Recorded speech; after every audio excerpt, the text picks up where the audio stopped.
All right. Good and bad in day one. You know, the good, everybody's excited to be out there. Everybody wants to get to work. Right, bad, we got a lot of things that we can work on, right?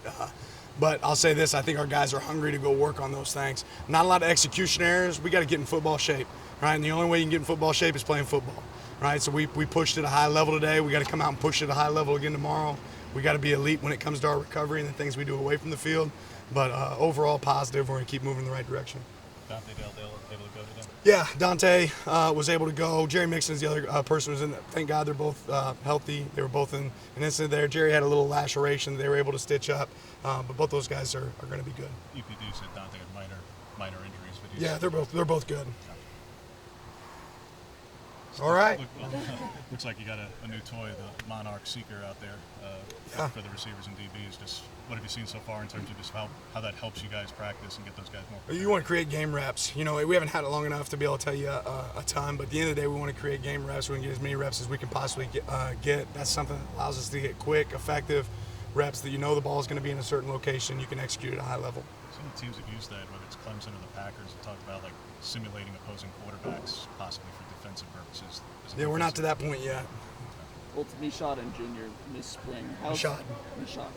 They both missed spring. How is it like having them back there? How does that affect the offensive line competition? I mean, it creates more competition for us for sure, and you want to be healthy up front. At some point, you're going to have some other guys that are going to be involved in the threshold for us being able to play, and both those guys are guys that are going to push to be playing a lot, right? So having those guys out there create great competition and make our team better. What was it about Mishad specifically to make you feel like he's going to be a good fit for the program?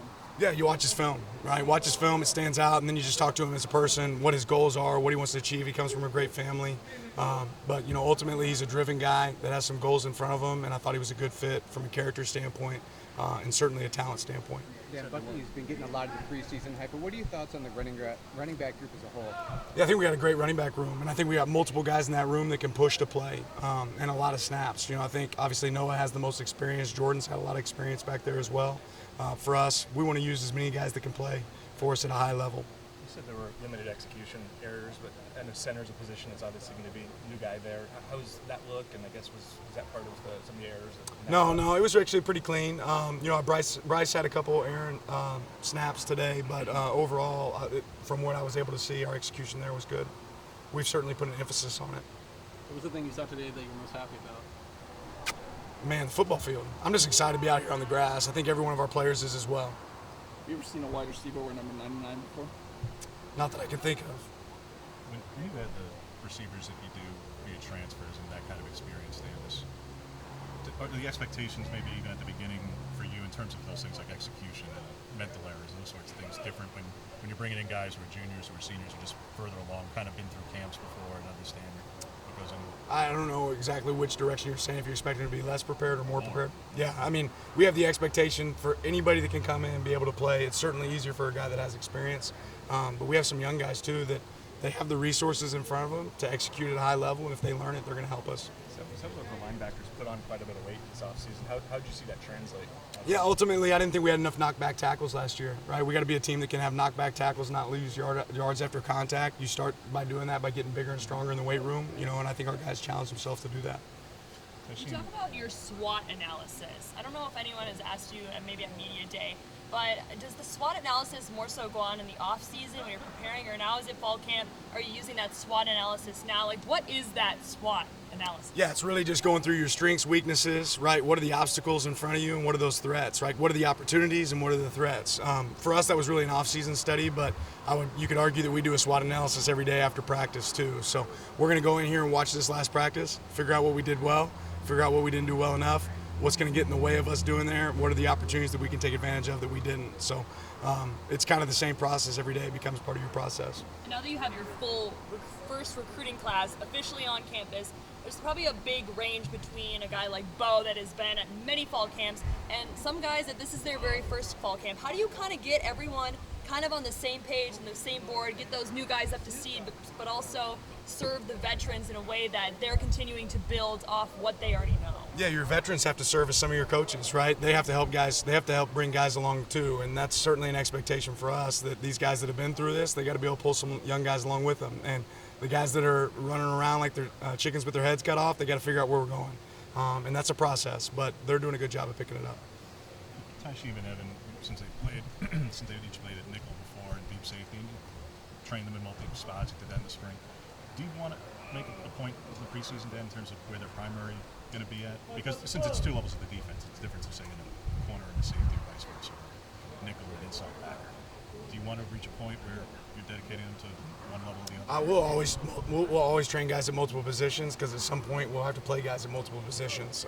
We're gonna on game day we're gonna try to make sure we put guys in the best position for them to be successful and for our team to be successful. But to only train guy at one spot is, in my opinion, a chance to put yourself in a bad position. When you talk about your team's goals, are they more practice to practice, day to day, week to week? You got all of them, right? You've got goals that last for an entire season. You got a goal for a day. What am I going to improve on today, right? I think you just have to be really open and honest about what those look like. But yeah, you have long-term goals, you have short-term goals, and you have to be able to assess and change them. I know you haven't seen the film yet, but what can you say maybe was a goal for today that you saw really come to light in practice? Play fast, right? We want to see play fast. I saw that at moments, and then I saw moments that it wasn't as good. So it's something we can continue to improve on. Let's shift to afternoon practice because the class schedules, heat of the day, what were you looking for in that? A lot of things that set up for us. I like having the ability to have meetings and walks in the morning before we have an install fresh on your mind before you go into the afternoon where you're on the field. I think having the heat up is good for us, right? Early in the season where we can train in harder environments. You play games in the afternoon and at night, right? So doing that early, I think, benefits us. And then later on, when we get into our class schedule, we'll transition back to morning. What allowed Bryce Betcher to be someone who could slide down a level and play inside? Well, he likes to hit. He's a good tackler, right? I think his best attributes are those attributes that you like to see in a linebacker, right? So it's going to be a transition process for him, but he has good speed. He gets to the ball, plays with a certain level of toughness. So having him down there, I think, helps us. You've seen guys now move a couple times from safety to linebacker under you. Why does that make so much sense, or is that just specific to each individual? Well, I think you play wherever you put your guys in position where you think they can play at a high level for you. Ultimately, you can't play linebacker the way you used to in college football, right? The Mike linebacker that goes A gap to A gap, that doesn't exist anymore. You got to be able to cover tight ends. You got to be able to cover backs. You got to be able to run sideline to sideline. So that's a big piece of it. As much as you guys had to focus on today, Dan, the last 5-6 hours have been nationally. It's been dominated by talk of realignment. Big Ten presidents reportedly meeting tonight to discuss Oregon, Washington, further expansion. Just your reaction. Yeah, I've been worried about practice today. I do not have time to read the nightly news. Maybe I'll catch up on it around midnight tonight. You talked about that part of what's next and to sit back and watch is some of that possibly realignment. I'm talking about what's next. All right, thank you, Coach. Appreciate it.